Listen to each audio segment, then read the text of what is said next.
Next, कविन्द्राणां चेतः कमलवन बालातपरुचिं भजन्ते ये सन्तः कतिचित् अरुणामेव भवतिं विरञ्ची प्रेयस्याः तरुणतर शृङ्गारलहरी गभीराभिवाग्भी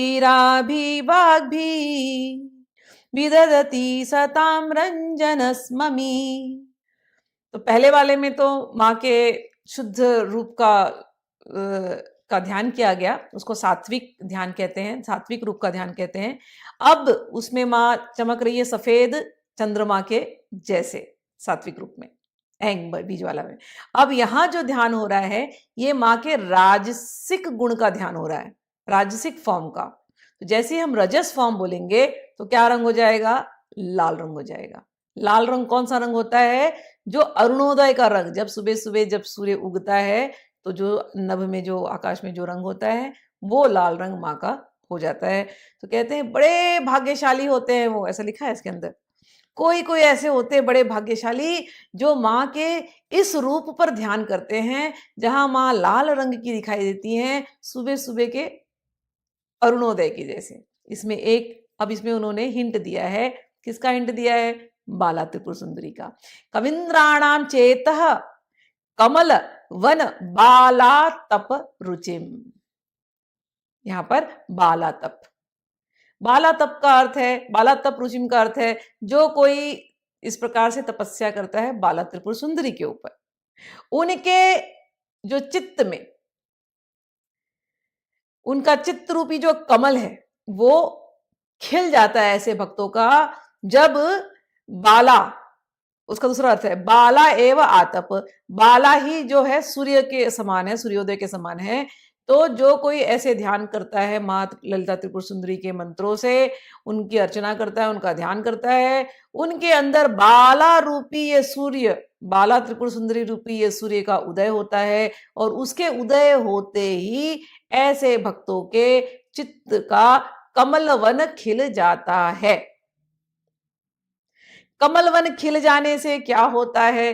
कहते हैं इनके ऊपर फिर तो ये जो कहते हैं, ये जो भी बोलते हैं, तो ऐसे लगता है कि साक्षात सरस्वती जी आकर के बैठ करके इनके मुख से तरुणतर श्रृंगार लहरी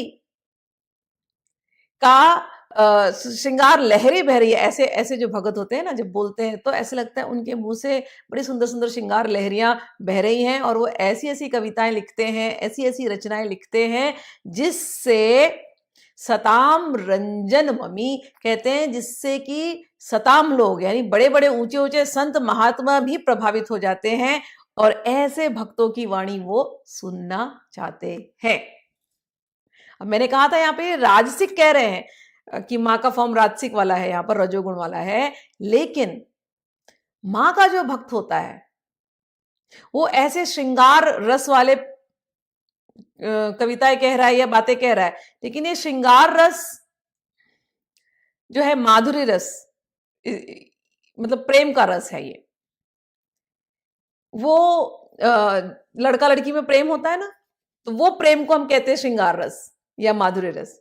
तो ऐसे जो भगत होते हैं ऐसी ऐसी वाणी कहते हैं। लेकिन यहाँ पर हम शंकराचार्य की कृति पढ़ रहे हैं तो हमें अपने आप को रजोगुण में नहीं रखना है, हमारे मन को और ऊंचा उठाना है। हम ये संसारिक लड़का लड़की के प्रेम के रजोगुण की कविताओं की बात नहीं कर रहे हैं।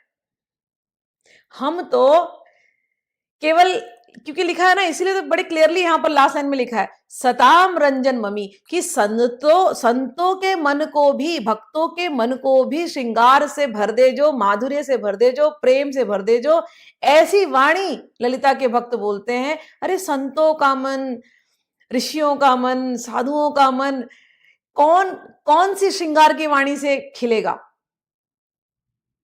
एक ही तो है तरुणी जो दुनिया में सबसे सुंदर है, दुनिया क्या त्रिलोकी में सबसे सुंदर है।